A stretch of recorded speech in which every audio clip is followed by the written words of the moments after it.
Patchwork Heart Ministry and Fiat Ministry Network invite you to discover your mission. A brand new in-depth monthly video series featuring engaging Catholic speakers who will challenge you to live your life abundantly. For only $25 a month, you will receive a personal monthly mission, including 3 full-length inspirational talks that build upon a new theme each month. Sign up for the Discover Your Mission tier at patreon.com/patchworkheartministry today.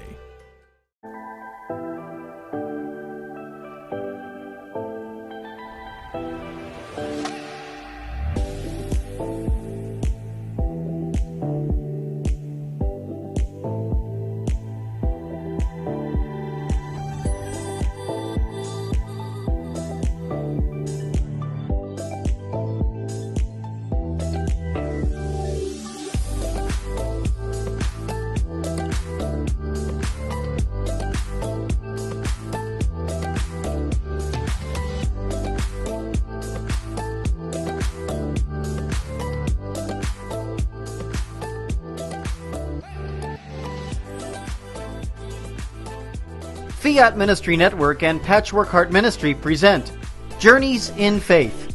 Now, here's Andy DeSantis.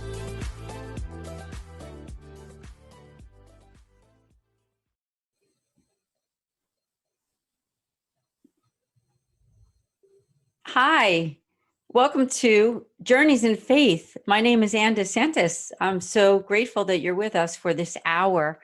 And this is my first episode on Fiat Ministry Network and Patchwork Heart Ministry. So once again, welcome and thank you for joining me on this journey in faith. So I have awesome guests with me this evening.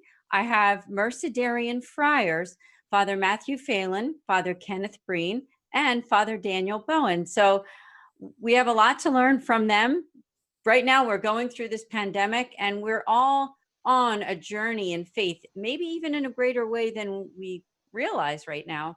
So I want to welcome Father Matthew, Father Ken, and Father Daniel. Thank you for joining me. Glad to be here. Very happy. Welcome. Thank you. And a shout out to those who are producing this TV show, that is Fiat Ministry Network and Patchwork Heart Ministry.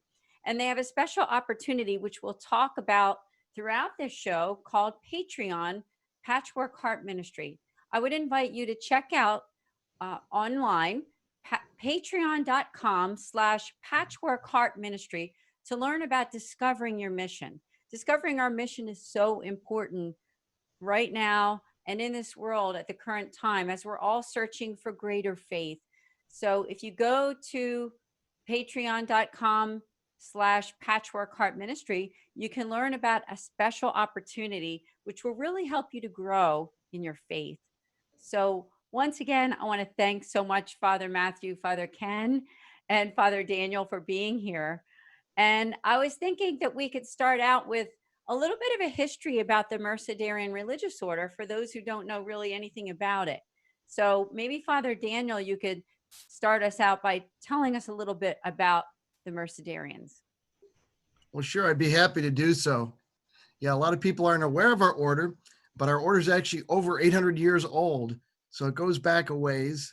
So just to kind of give a little snapshot, we want to go to the area of Spain in the, we'll say, late 12th century, early 13th century. At that time, there's a great dispute sort of between the world of Christianity and the world of Islam.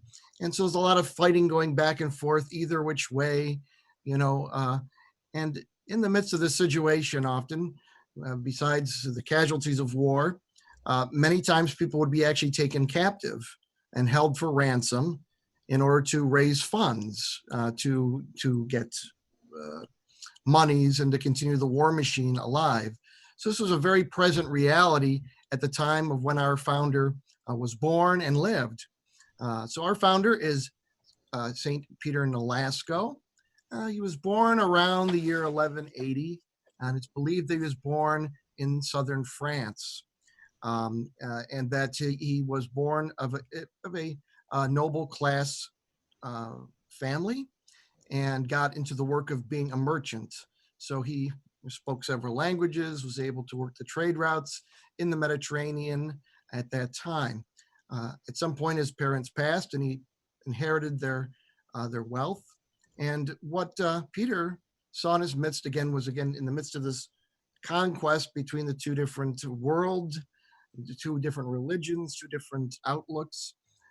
He would see these slave ships, particularly of the captive Christians, that were being brought in by the Muslim oppressors, and they'd be bought and sold like a commodity. And again, we're talking in chains, them being beat, whipped, not obviously their human dignity being respected in any way, shape, or form. And so this really upset him, as it should anybody, any person, so he tried to do what he could do in a sense of wanting to, what can I do about this situation? Anytime we see some kind of an injustice in our midst, we can go one of two ways, right? We can either recognize it as it is what it is, and then try to work towards doing something about it, either, calling it out and looking to change things, or we could, bury our head in the sand or turn away, But for Christians that are believers and that understand the importance that all human beings made in the image of God are to be protected and respected, we really don't have that second option of turning away. So Peter decided to make a pilgrimage to Montserrat. Montserrat is sort of, I guess we could say, comparable. It's a Benedictine monastery up in northwestern Spain, and it probably existed by the time of his birth for a few hundred years. And it sort of would be equivalent to what we would think of in Mexico, the Shrine of Guadalupe, where the image of the Blessed Mother is. People go there on pilgrimage to be enlightened, to be inspired. This is what people would do by going to Montserrat.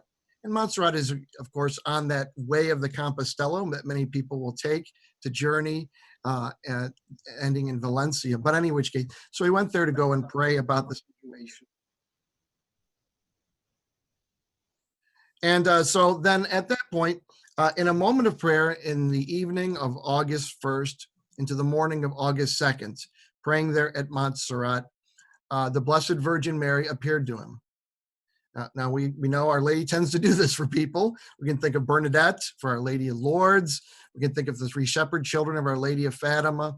It's very much in her purview to come and reach out to humanity in such a way.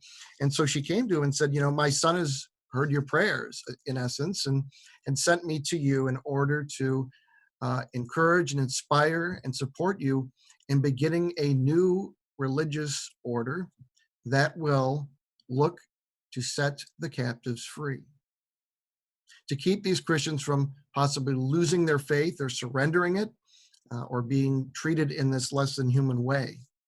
So after this experience that he had at Montserrat, he traveled back to Barcelona, and he discussed what he had experienced, both with the bishop of Barcelona, Bishop Paulo de Berenguer de Paulo, and then also brought this up to the king, James I of Aragon, and they both said, we believe you, absolutely. So on August 10th, again, this vision was August 1st, August 2nd, August 10th of 1218, Peter Nolasco and a couple others of good friends of his that, that he had, shared his heart with on this, went to the Cathedral of Barcelona, La Cruz, and there, before the bishop and the king, was started the Order of the Blessed Virgin Mary of Mercy for the redemption of captives. And the work, again, would be to gather alms, to go to these captors, to buy the Christian slaves, and then return them to their families, set them free.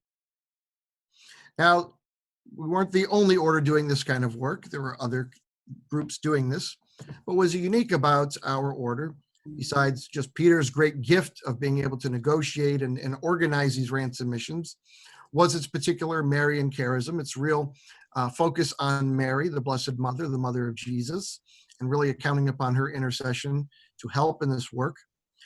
But Peter also insisted upon that those that be joining this community would also be not only taking a religious vow of poverty, chastity, and obedience, but a fourth vow, or a vow that we call a redemptive vow or a blood vow. And this vow would be to be able to do, in the sense of what Christ does for all of us, to be willing to lay down our life for our brothers and sisters in Christ, lay down our life for our friends. And it would come about in this situation. For instance, let's say a redemptive event was planned. They arrived with $50, or I'm just using a sense, for 50 slaves. And in the time of your 2-week journey to Tunis or Algiers or wherever you're going, now they have 60 captives. Which 10 are you going to leave behind? Whose uncle? Whose son? Who are you going to leave behind in this situation? The answer is none of them. Here's the $50 for the 50 slaves, plus I, Father Daniel, will use myself as collateral and exchange and take up a hostage situation, take the place of these 10 slaves.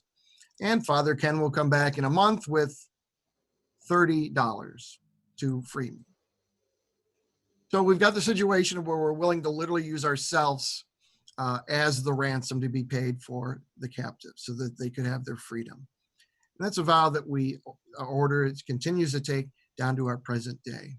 So this work of redeeming captives, setting them free, assisting them, helping them, gathering the alms, it was work that was very much a part of our order, obviously, through those years.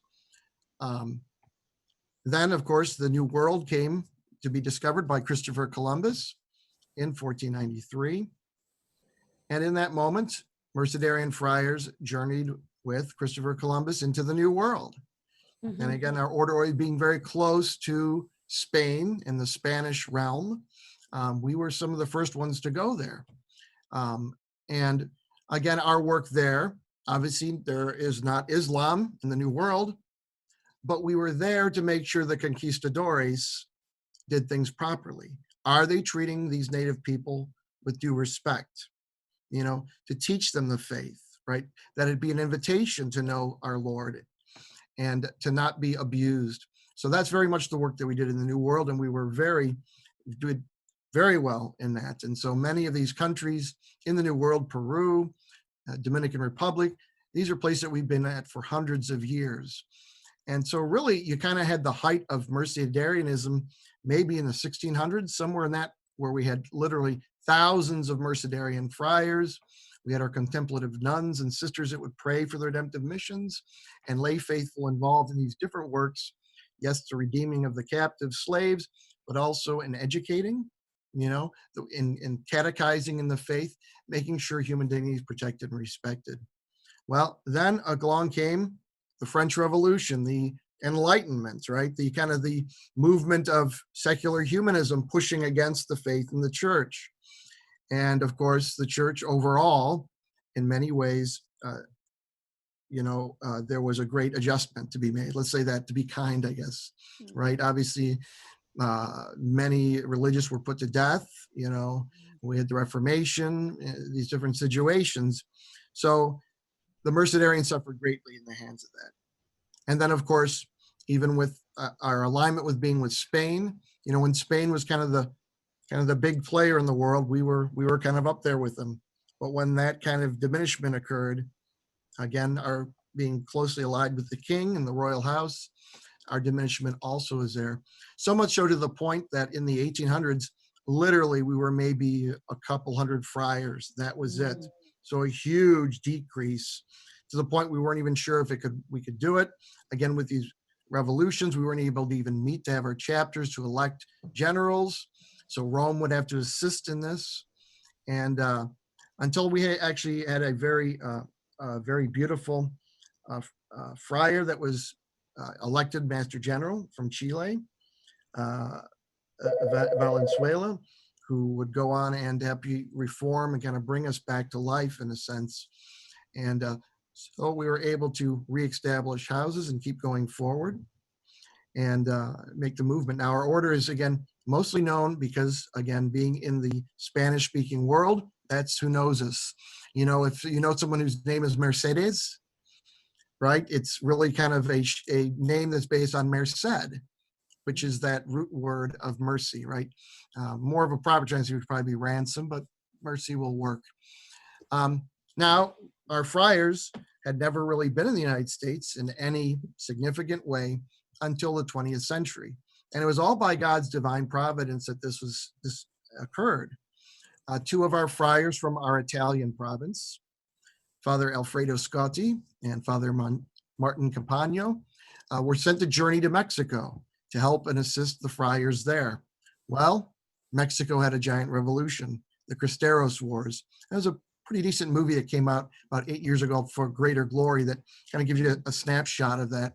Many people may not be aware of that historical moment. But in that moment, basically all foreign priests were told, get out, or that's it. So Father Alfredo actually stayed back in Mexico. He had actually was ordained at the shrine of Our Lady of Guadalupe, and he was, I guess, pretty good at passing himself off as a native. Father Martin fled up to the United States of America and was in the refugee camps that were located on the border. And so he came to this land, and at the moment, in American history, the great immigration group that was really coming to the States in large numbers were Italians. A lot of them fleeing famine, especially in the southern parts of Italy. And so I would say that probably started around 1870, but it was still very much going on in the teens and the 1920s. And unfortunately, sometimes our culture forgets, even though we're really a country of immigrants, you know, the new immigrant seems to not always get treated the best. And in this case, Italian Americans were often taken advantage of, made fun of, not given jobs, all these types of situations. And so Father Martin saw this and said, you know, well, maybe I could minister, help them in this captivity of being in a foreign land that, you know, does not always protect them or respect them, and to keep them from possibly being taken advantage of by people that are not always have their best interests in mind. So after attempts to look in different places, the Bishop of Cleveland, Archbishop Joseph Schrems, extended the invitation for the Mercedarian Friars to come to that diocese to begin working with the Italian immigrants. And we started in St. Anthony's Parish in Youngstown, and soon we're brought over to St. Rocco's in Cleveland. St. Rocco's in Mount Carmel, we're still at even to this very day to help these people build their parish, to be protected and respected. I think we've done pretty well. As I've said often before, everybody seems to like spaghetti, pasta, and Frank Sinatra. So no problems, right? So the captivity of the Italian American, now no one would ever think twice about, you know, having them in positions of employment or politics or arts or anything. So again, the Mercedarians, so again, 800 years plus. So the idea is, again, anywhere that a Mercedarian finds him or herself, we do have sisters as well, is to realize what is the captivity that is here, and what can we do to set them free from this, you know, accompanying them, journeying with them, being with them, and helping them out of that situation. So it allows for a lot of different possibilities. Here in the U.S., again, helping in parishes has been in keeping the faith alive and protected. Has been a big part of it. So it allows for all kinds of things. Prison ministry, yes. Hospital chaplaincies, yes. Human trafficking, yes. Addictions of different sorts, pornography, people that have, come into the unfortunate circumstance of a divorce or separation, again, people that are still human beings that need to be protected and respected, not ignored or put aside. And so the Mercedarian is always one who's not afraid to kind of, in a sense, run into the fire, and that's when we're being our best, when we run to the fire, run to the captive in order to set them free. And sometimes it can mean we're controversial, right? You could say in the old days, oh, you're giving money to the Muslims. That's you're giving money to the enemy. Okay, well, maybe not, but what are we doing here? What's it ultimately about? Is everything about money, or is it about that soul, saving that soul, right? So in the same way today, again, following in the footsteps of our Lord, and supported and protected by Our Lady and all of our many great saints that we have had across the ages, both those canonized and recognized by the church and those that we know from our tradition. We continue doing that great work to this day and are looking forward to doing it for as long as our Lord would have us do it. I appreciate that. And I know that everyone watching and listening to the history of the Mercedarian religious order is just grateful to you and also all the Mercedarians. Father, I would also ask you, maybe you can tell people who are watching where the Mercedarians are located in the United States. And I also want to mention one more thing is please check out their website at orderofmercy.org because you want to learn more about the Mercedarians. So, Father, maybe you can tell them where you're located. Yes. So, of course, our first foundation was in Cleveland, Ohio, and we still are in Cleveland, Ohio today. Our friars are in 2 parishes, and we do have our sisters, the Mercedarian Sisters of the Blessed Sacrament, actually at the convent and school right across the parking lot at Our Lady of Mount Carmel on the west side of Cleveland, Detroit Avenue, and then St. Rocco's, which is about a 10 or 15-minute drive from here, really kind of our mother church for the order on Fulton Road. And then in the 1940s, we were invited by the Bishop of Buffalo, New York, to come out there. So we did make that move to the Diocese of Buffalo, staying in a small little town called Leroy. Not Leroy, it's Leroy. Leroy. To our Leroy friends, hello. Yeah, so it's a blessing. Beautiful little town. Actually physically closer to Rochester, New York, than downtown Buffalo, but still within that area. And so we've been there many years. And oddly enough, as it would, there was an Italian population there, so we were able to assist them. And now we continue to assist the peoples there at Our Lady of Mercy Parish in Leroy, New York, and St. Bridget's in Bergen, New York. And then in the late 70s, there was another possibility for us to make a movement into Philadelphia, Pennsylvania. And so Archbishop Kroll invited us to come out to Philadelphia, and we began to set up a formation house. So most all of our men here in the United States studied at St. Charles Borromeo Seminary there on Wynwood. And we then also later, now it's been, how long has it been now? 2004 or 5, began to minister at Our Lady of Lourdes Parish in Overbrook Farms. Very, very beautiful neighborhood, very historic, and right on the main line. You can't miss it, right? So thankful. And then in the mid 80s, there was an invitation extended for us to come down to Florida. And so, yes, we came down to St. Petersburg, Tampa, that diocese there. We have a house there, and we've been involved in prison ministry there, involved with assisting at nursing homes and some of the local colleges, and of course the parishes and the cathedral there. And then just about a year ago, a little over a year ago, we were invited by the Bishop of the Diocese of St. Augustine to come up and to begin ministering there, primarily to minister to the prisons. The bishop there was born and raised in Cuba. And so from Cuba, he knew the Mercedarians, and he knew that we would often do, right, this work of freeing captives, including the prison work. So invited us to come there to minister primarily the main prison at Stark Correctional Facility, which is a prison that has death row.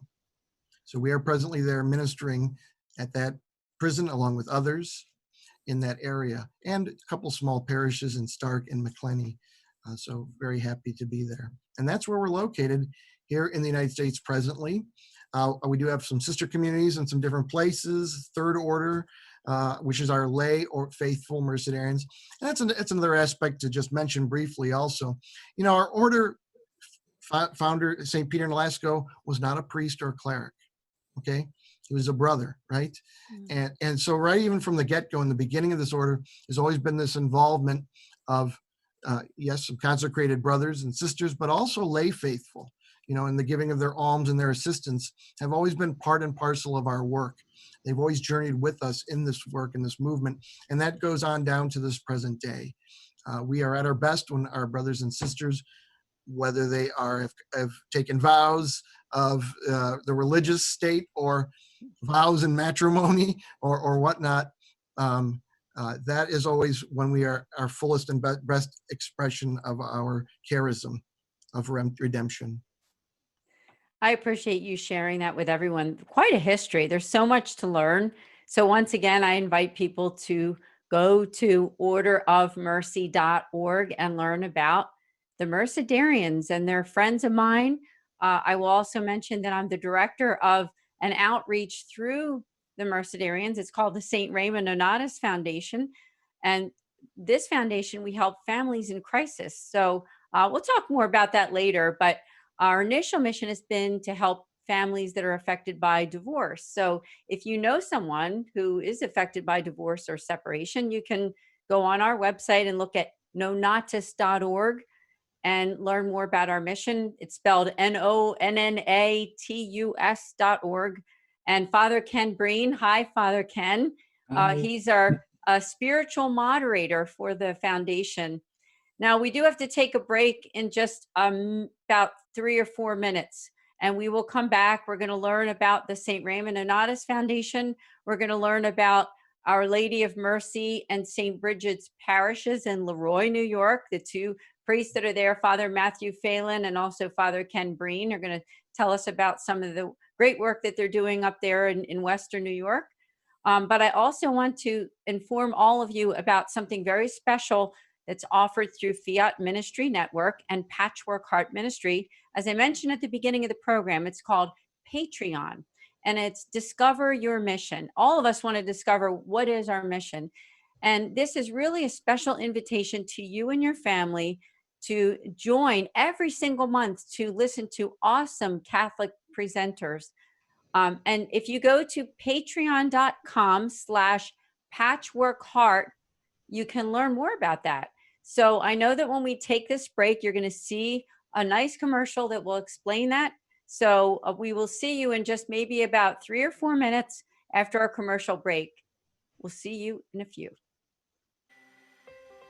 Patchwork Heart Ministry and Fiat Ministry Network invite you to discover your mission.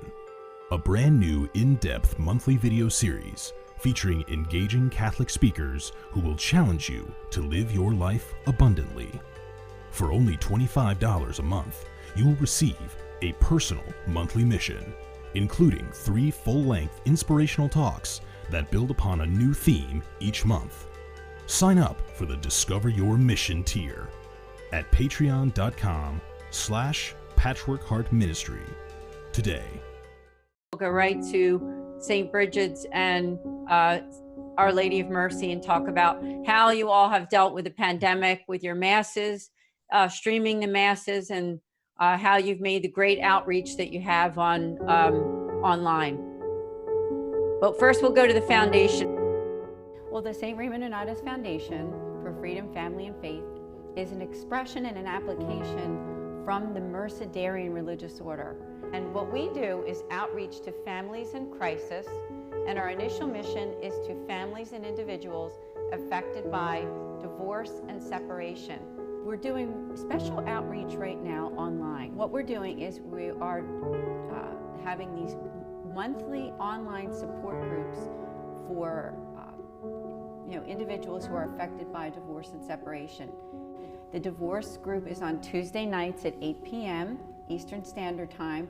And then we have another group at the end of the month, the last Thursday of each month, and that's at 8 o'clock at night, Eastern Standard Time, for adult children of divorce.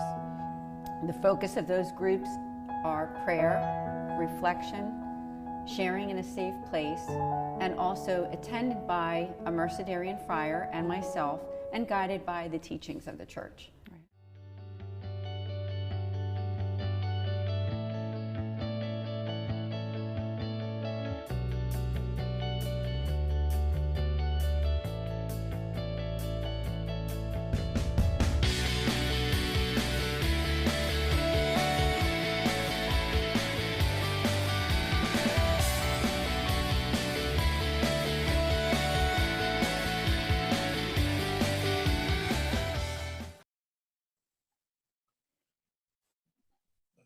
Hello, welcome back to Journeys in Faith. My name is Ann DeSantis, and I'm so blessed to be here with the Mercedarian Friars and Father Daniel Bowen for the first half hour, explain the history of the Mercedarians from their beginning and also even the history in the United States. So I thank Father Daniel Bowen. He's out there in Cleveland, Ohio, for giving us that wonderful history about the Mercedarian religious order. So, right now, I thought we could spend a little bit of time talking about a ministry that I'm actually involved with myself. It's called the St. Raymond Nonnatus Foundation for Freedom, Family, and Faith.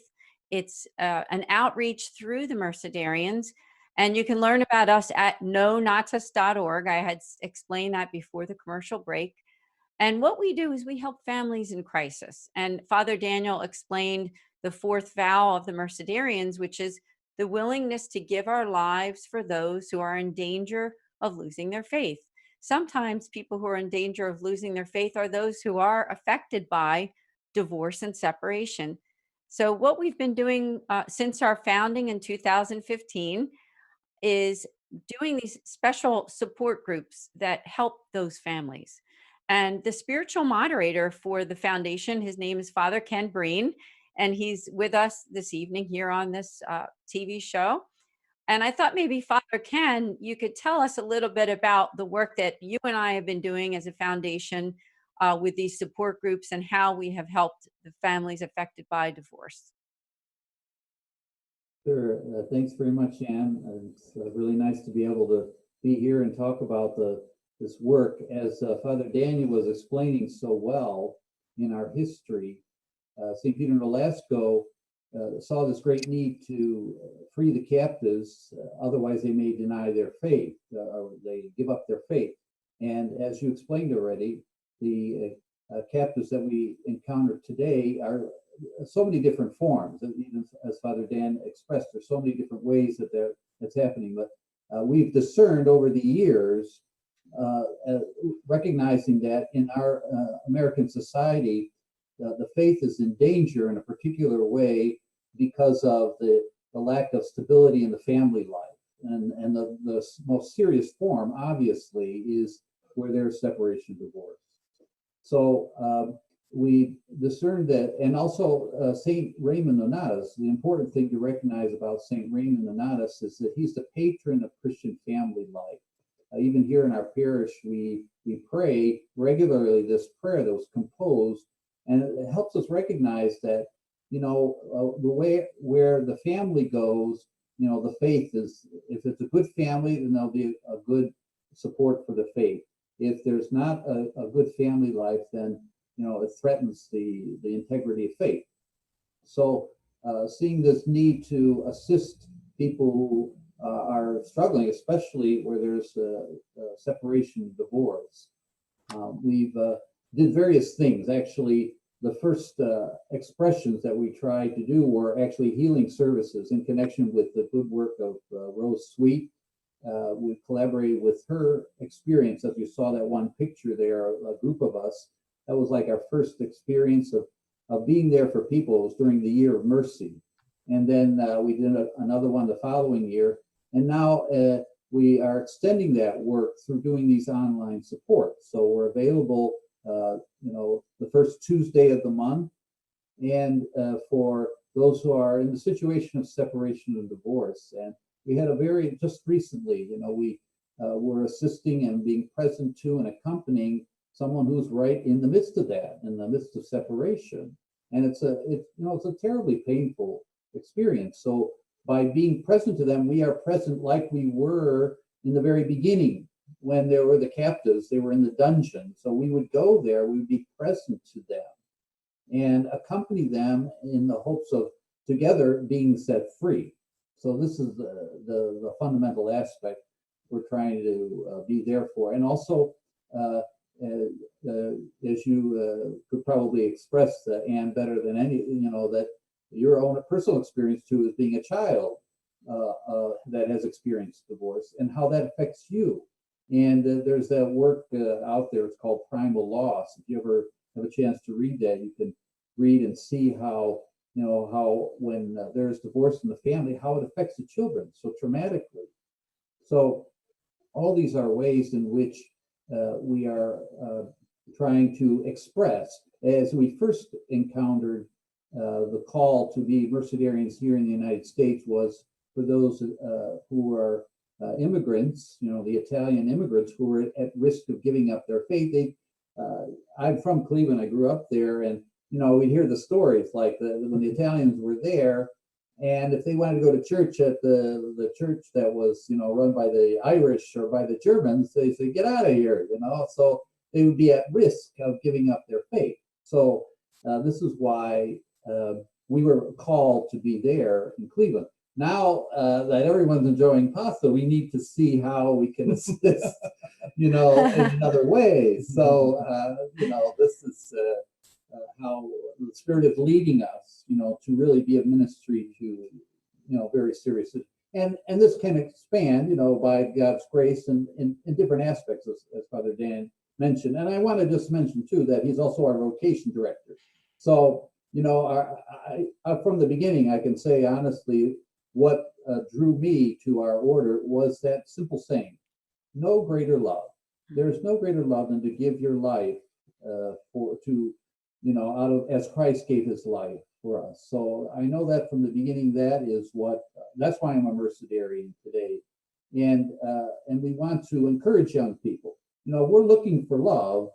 The greatest love is to give your life, and we want to, encourage people who are watching this to consider that. Ultimately, we know that the vocation Christ is giving us is what he himself showed, the greatest love in giving his own life.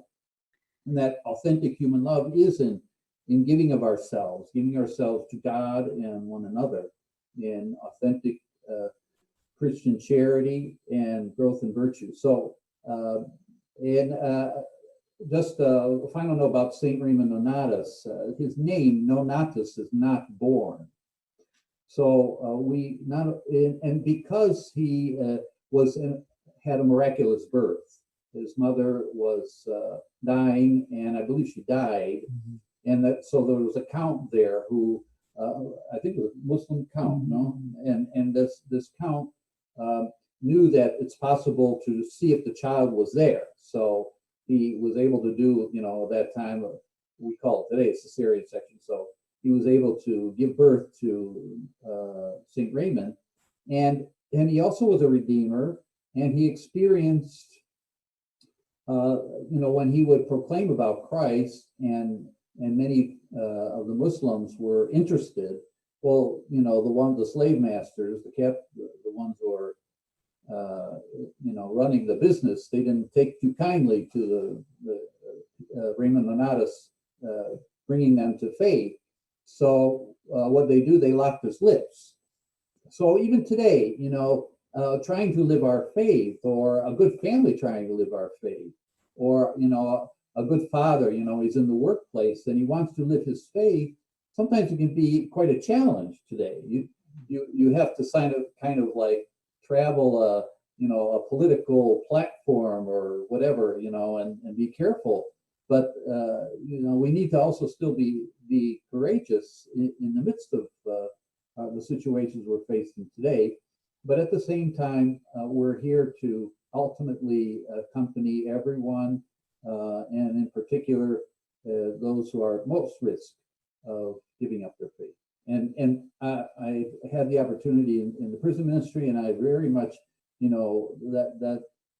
I'm very happy that we can see an expression of that, and also their families too, that are the families of the inmates, they're at risk too, because, their, father of the family, if you did something wrong, okay, that's something that has to be dealt with, but it shouldn't make it so that the family gives up the faith. So we hope someday something can be developed there, in the long run too. And we have a lot of different ways. We have the Third Order that is collaborating with us, and of course, Anne, you're also a Third Order member, and also Rose Sweet is. So we have this collaboration too, and that's very important, as Dan mentioned. that not only Peter Nolasco was a brother, but we had many brothers and many lay that have been collaborating with us all through these years to bring assistance to captives.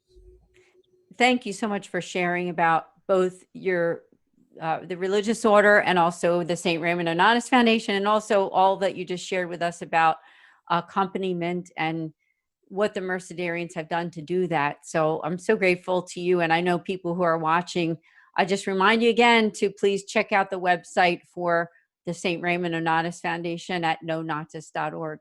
Now, Father Matthew, I thought on the topic of accompaniment, we're in the middle of this pandemic where your church, particularly St. Bridget's and of course, Our Lady of Mercy in Leroy, New York, has done such a great job of streaming those masses every single day with daily mass and also, of course, several masses on Sunday. I wondered, because you're such an expert, I'll say, at doing this, what has that experience been like? Because I do think that your church in particular has done such a great job with making outreach to your parishioners and those in the community. Before I get to that, I'm just going to take 1 minute just to tie in something from the history, and then Father Karen with the St. Raymond Foundation. Yeah. Because here in Leroy, St. Raymond was well known because originally the house that we had here was the first house was called St. Raymond Seminary, and then it became the novitiate. So the novitiate for years, when it was in Leroy, was under the patronage of St. Raymond Nonnatus, and there was a great devotion promoted here in the village. And it wasn't until 1999 that the Mercedarians then began parish ministry here in the village. At that time, there were 2 parishes in the village of Leroy, St. Joseph's and St. Peter's, and then about 5 miles down the road, there was St. Anthony's and a little bird called Lime Rock. So we had those. So the first Mercedarian pastor was the pastor of St. Peter's, Father Michael Rock, became the pastor in 1999 of St. Peter's and then St. Anthony's and Lime Rock. But then there was another church just across the street and maybe about 200 yards down, St. Joseph's. And then those parishes eventually were merged, and Father Michael Rock was the pastor when they were all when St. Joseph's, St. Anthony's, and St. Peter's were merged into, and then given a new name called Our Lady of Mercy. And then they were later on partnered with St. Bridget, which is 12 miles up the road on New York Highway 19, just off of 19 in Virgin, New York. And so it's a partnered parish. We have 1 staff, but 2 distinct parishes. And I think after Father Michael Rock came Father Michael Donovan, both my predecessors just did a wonderful job here of really preserving the faith and teaching and everything. But as Father Ken and I came here in 2018, we also saw, there's a need now to begin to adapt for the future, because the way people communicate is changing rapidly and has changed. The way people give is changing and changing rapidly. And so we were already beginning to look at ways to kind of transition quickly into this period of history.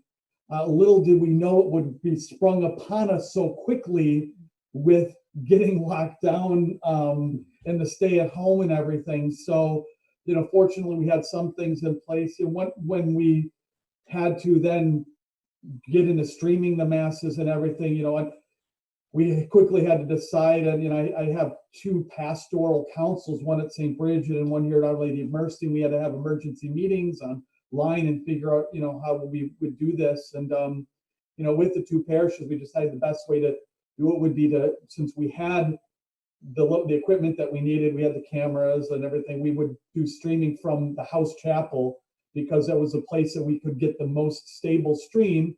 And also I was able to purchase a program so we could simultaneously stream on Facebook, but a lot of our people don't have Facebook and really don't like Facebook, so we had to do it on YouTube also. Now, we probably can reach about 70% of our parish that way, but there's still, an older generation, about 30%, that don't have access either way. So that's still a challenge of just traditionally phone calls and getting our parishioners to reach out. And that's a little bit more difficult. But we were able to transition. And again, when we talked about it, we thought it was really important for us, since all of the mass intentions that we had scheduled have to be said. We thought it would be best, let's try to preserve as best as possible the actual mass schedule that we do. So if the daily mass at Our Lady of Mercy is 7:30, we're doing mass and streaming it every day at 7:30. We have 2 masses at St. Bridget at 8:30, at Tuesday 3rd. We're going to do those masses at that time. Sunday masses will be all. So the only with Sunday masses, we do have a 5:30 in the afternoon on Sunday when things are going well. That's the one mass that we don't live stream. We have one other retired diocesan priest who takes one of the intentions for us. So he celebrates that privately, but we announce that intention in the morning and encourage our people then to replay that mass in the morning where we do mention that intention. And so that's been kind of the challenge, to try to keep life going at the same times that they normally do. So to keep that rhythm, so when we come back, at least there'll be somewhat of that rhythm continuing. And there was also the St. Bridget prayer. The St. Bridget prayer that we do done at all the masses. All the masses, we adapted that. Like, doing something together for both parishes. That's correct, yes. I would encourage people who are watching, you want to connect on Facebook and also on YouTube with Our Lady of Mercy and St. Bridget's parishes. Now the N is the ampersand. So if you go on Facebook, it's Our Lady of Mercy. So and the web address is just Our Lady of Mercy Leroy, as Father Daniel pronounced it. But if you're thinking of spelling, just think Leroy, but it is Leroy. But Our Lady of Mercy Leroy.org. That's the website, and then you'll see that, and you can see it on the screen. There's a link to the Facebook and YouTube pages. At the top, there's that red question mark, and if you click on there, that's my little COVID page. Right, whenever we haven't had any updates from the diocese in a while, but when they do come in, I paste those up there, and you can scroll down, and there's links. If you're really bored and you want to binge watch, you can binge watch like all of our masses going back to, into Lent, into the lockdown. So we have all of those that are linked. I mean, eventually I'm sure we'll start to, take those off of the YouTube, but they're all there right now. You got the links, and you can click onto those, and you can watch, watch all of those. So it's been interesting. We've done it pretty well. I was heartbroken the other day on the feast day of our founder. I bumped one little button, and my mass went out without audio. And as I joke with the parishioners, if we forget to turn on the microphone in the church, you just got to talk a little bit louder, or send somebody back. You forget to turn the microphone on online. There's nothing that we can do. I can't shout loud enough for them to hear mass 8 miles up the road. So, Well, I commend you both, and all the Mercedarians for doing such a great job with streaming these masses. We have Our Lady of Lourdes in Philadelphia. We have Our Lady of Mount Carmel in Cleveland. We have St. Rocco's in Cleveland, and we have the parishes down there in St. Petersburg, Florida. The Mercedarians. Father Michael Donovan down at St. Edwards and Stark. He's been doing great. He does like a whole reflection every day. He's been doing that, and that's really inspiring.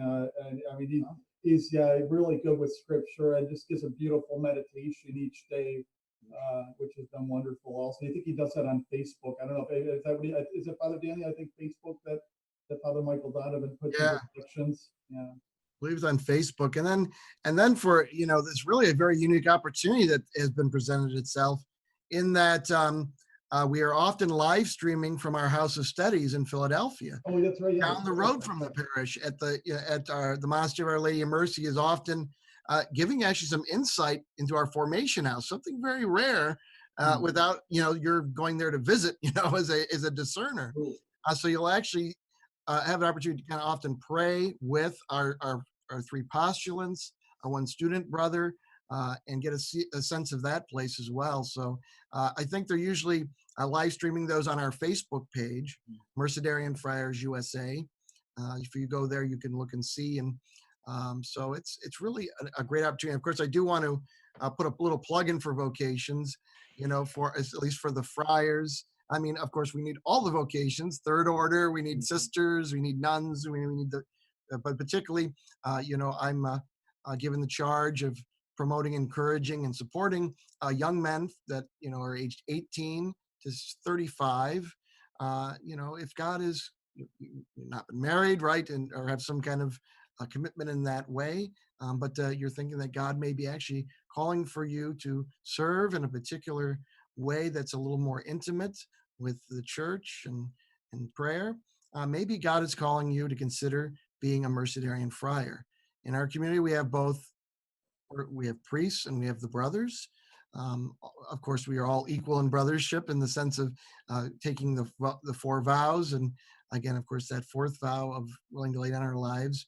But a great opportunity. We work in so many different areas and realms, so in education or prison ministry, the parish setting, just there's so many different possibilities out there. I'd really encourage men that are in that age group, 18 to 35, to maybe stop by our website, take a look and see.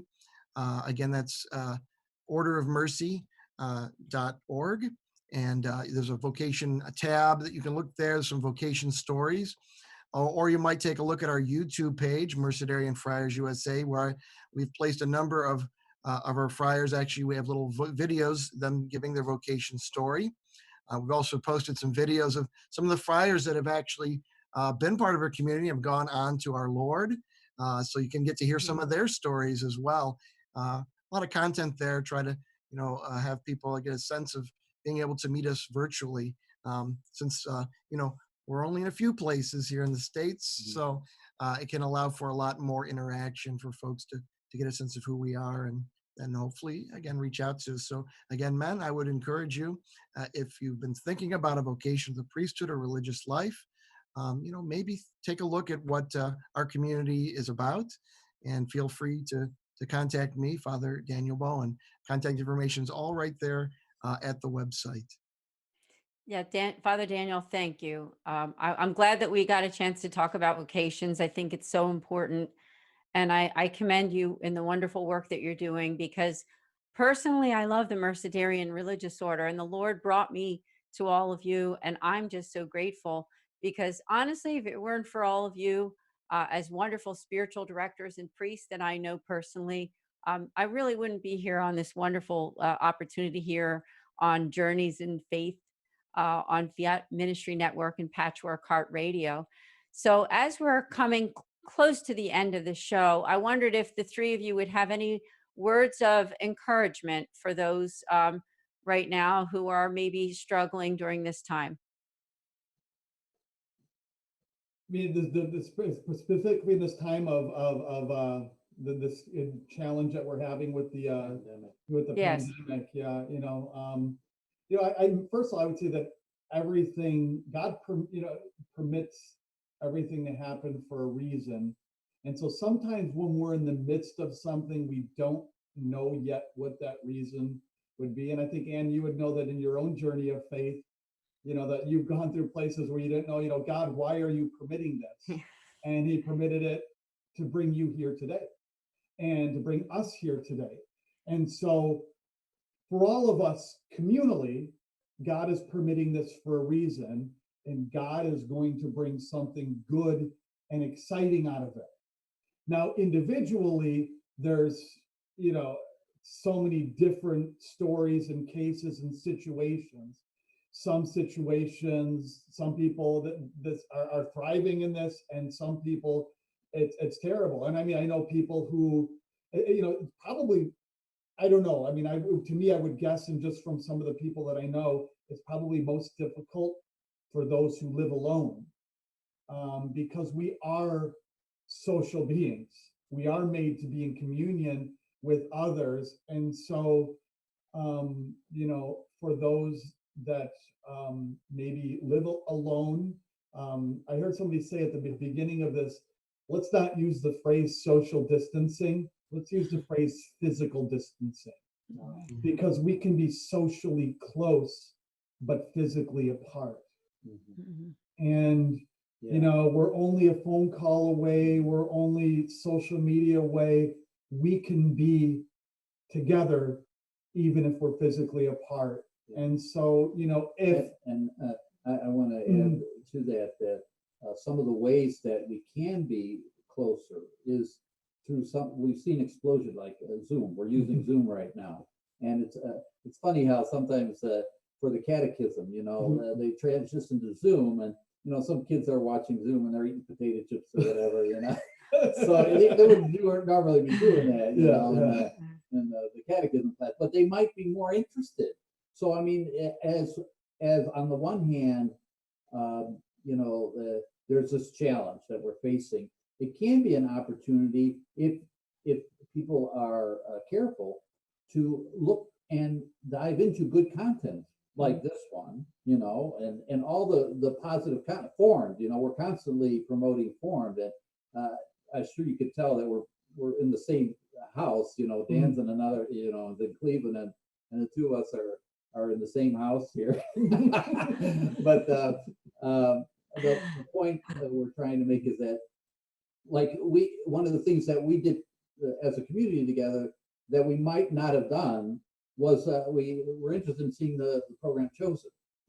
The Chosen, you know, it's like, you know, we usually watch other stuff, but all of a sudden, you know, we're watching together this life of Jesus that's being presented, you know, and it's really good. It's been deepening us spiritually too. So this is our opportunity to choose what's positive and what's healthy, and also been able to show to my parents or give them reference. You know, Bid Angel was giving the opportunity to see in these days The Ride and the Dance, a beautiful video about nature, and its biologist was a Christian, explaining these you know, fantastic things about our world that God is making.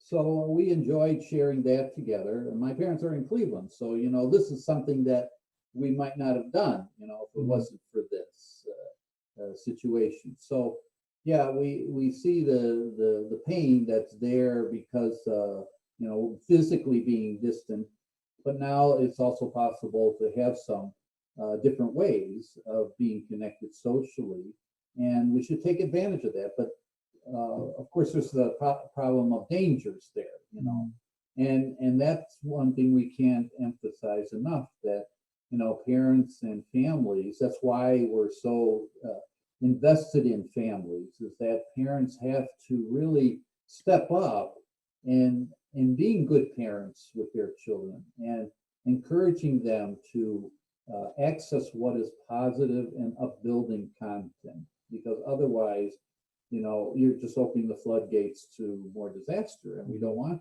you know, no, who wants that? We just we're just happy to be there to encourage what is positive and what is good. And you can see a lot of those references, you know, like Form, for example, that's in our helpful resources on our webpage. You know, I mean, there's all kinds of helpful things that are there that are designed. Protecting young minds, I'm just going to mention that. You know, that's very important for parents to access that. It gives them confidence to work in these areas. Fiat ministry, Patchwork Heart ministry. You know, Right. Exactly. Now, I'm so sad. I say this when I end shows all the time, but it's always sad when we have to end. So not only will we do a part 1 for the Mercedarian Friars, we'll do a part 2, part 3, part 4. So please come back to Journeys in Faith with Ann DeSantis. I invite you to like that page on Facebook. Remember, it's Journeys in Faith with Ann DeSantis. And also, please subscribe to Fiat Ministry Network, Patchwork Heart Ministry. And like I said, I have that great invitation for all of you for Patreon. Discover your mission. And there's going to be a nice commercial right after this to learn more about that mission. Now, I also have an invitation for you. It's called 5 Minutes in Faith. And you can learn about that at patreon.com/patchworkheartministry, where the Mercedarian Friars and I will give you some keys in dealing with this pandemic right now. We're going to give you 1 or 2 ways to grow in your faith during this time. So please When you get a chance, I want you to go to patreon.com/patchworkheartministry. And I have one more invitation for you. Actually, well, I'll say two more, is to please subscribe to or check out the podcast for Sowing Hope podcast with myself and my great co-host and friend, Bill Snyder. Now, Sowing is spelled SEWING, Hope podcast. We do a live podcast every Tuesday at 9 a.m. Eastern time and 6 p.m. on Thursdays Eastern time for 1 hour. We have awesome guests. So even if you know somebody who you think would be a great guest, you can email me at sowinghope@patchworkheartministry.org. Okay, so please do that. And you can subscribe to my own website at andesantis.com. You can join the website there, and you'll also get notifications for this show for Journeys in Faith with Ann DeSantis. So we're going to meet every single Friday, 8:30 to 9:30 Eastern time. I thank greatly Father Matthew, Father Ken, and Father Daniel for joining me on this show. And please, I would ask you all to come back again. Sure. Thank you. So anyway, we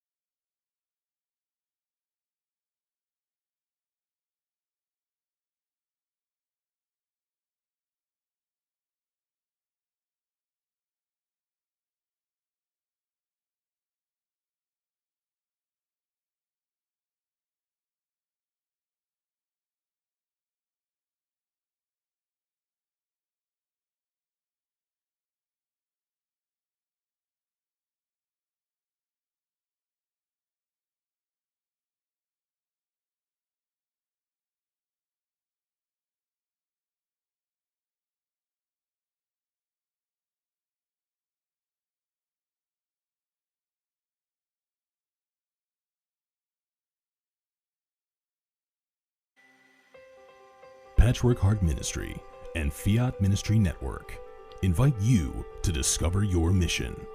A brand new in-depth monthly video series featuring engaging Catholic speakers who will challenge you to live your life abundantly. For only $25 a month, you will receive a personal monthly mission, including 3 full-length inspirational talks that build upon a new theme each month. Sign up for the Discover Your Mission tier at patreon.com/patchworkheartministry today.